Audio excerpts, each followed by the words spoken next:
Konec spalovacích motorů je docela prostě složité. No, je to velké téma. No. A mě na tom ale trošku mrzí. Tohle je všechno fajn, to absolutně prostě pravda. Samozřejmě automobilový závadník musí rozumět autům, to je jasné. Ale co mě na tom mrzí je, že se ta věc zužuje jenom na auta, že lidi teďka vidí spalovací motory, ale co nevidí, že ono se to nabaluje i na další oblasti vlastně našeho života. A o čem se ještě moc nemluví, je třeba takové to zateplování budov povinné, nebo to, že se budou rušit, nebo že se zatím, to je aspoň tak rozhodnuto, že se mají rušit plynové kotle, že se přestane těžit uhlí, že je tady odklon od vůbec fosilních paliv. A lidi si neuvědomují, že my, když nebudeme mít ty fosilní zdroje energie, a o té energii fyzikové říkají, že má vysokou takzvanou hustotu energetickou, tak my vlastně nejsme bez této energie schopni vyrobit ani ty hloupé vrtule, které potom vyrábí ty obnovitelné zdroje. Takže k tomu, abychom vyrobili obnovitelné zdroje, potřebujeme fosilní zdroje. A když se vypneme fosilní zdroje, nebudou ani ty obnovitelné. A tohle to těm pánům poslancům vůbec nedochází.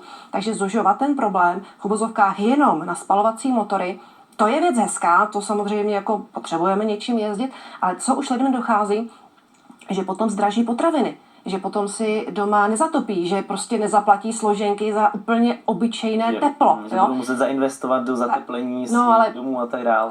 Vlastně Evropská unie vychází, a to jsou oficiální čísla z toho, že někdy do roku 2030, tuším 25% lidí se plánuje cíleně, že má být na sociálních dávkách kvůli takzvané energetické chudobě. Protože prostě nebudou mít na zaplacení složenek a drahých energií.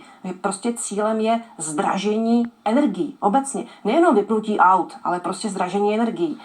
A o tom už se zatím nemluví. A za mě je prostě, by bylo fajn, kdyby teda ti kandidáti do toho europarlamentu to zužovali nejen na auta, ale prostě vyprávěli lidem taky to, že se třeba v klidu nenajedí, že prostě budou tak strašně drahé potraviny, pokud se ten Green Deal nezruší. A my si lidi uvědomili tu hloubku toho problému. Na koho ta Evropa tedy myslí? Když 25% lidí bude díky drahým energiím na energetických sociálních. Tak, co to je Evropa? Očima kočky. Evropa je kontinent, že jo? Tak řekněme, na koho myslí Evropská komise.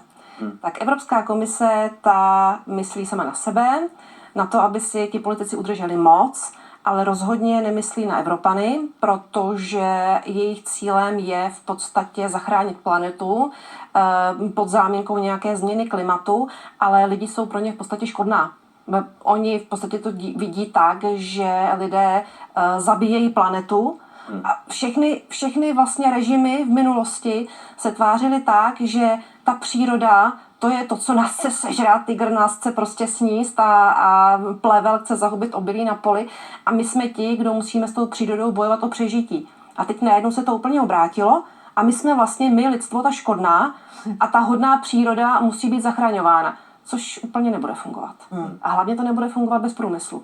Takže když si zničíme náš průmysl, nebudeme schopni fungovat dál na té životní úrovni, kterou máme teď. Budeme to dovážet vlastně a vyhrají na tom ty státy, které na to kašlou. To znamená Asie a všechny tyto další věci. A další věc. A Čína, no. A další věc prostě, ať mi nikdo netvrdí, že když ve válce padají bomby, takže to je pro ovzduší dobré.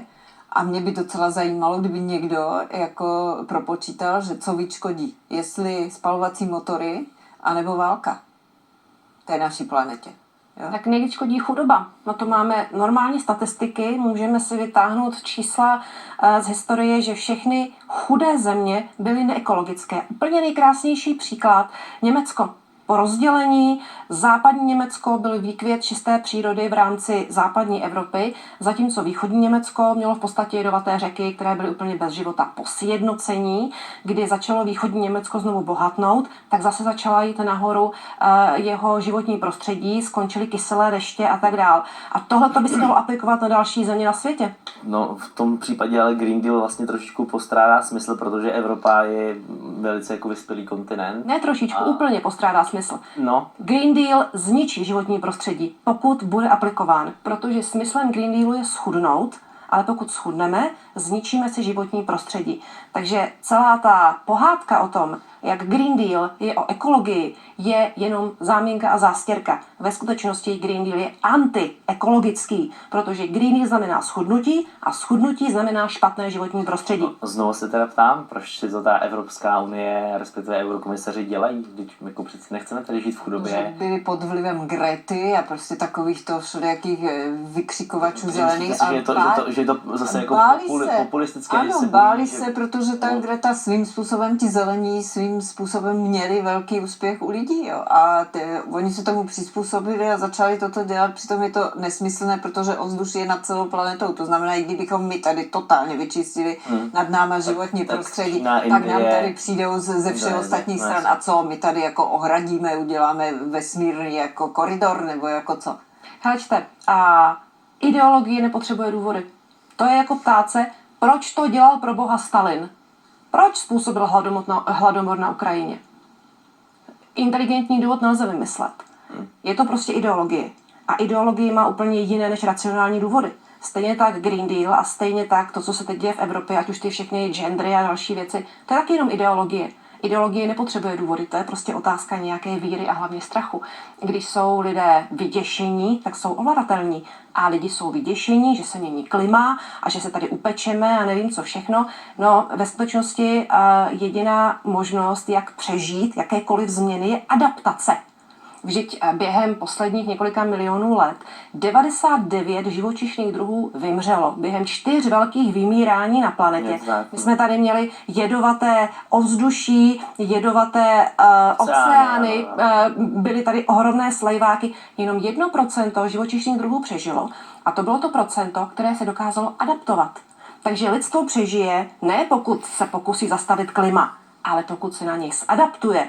A to je právě ta kardinální nesmyslná myšlenka Green Dealu, že my zastavíme nějaké vesmírné pochody. Nezastavíme. My se na ně musíme přizpůsobit. Takže to je ideologie a ta opravdu nemá důvod. To je fakt, já už dechám méně, když jdu běhat.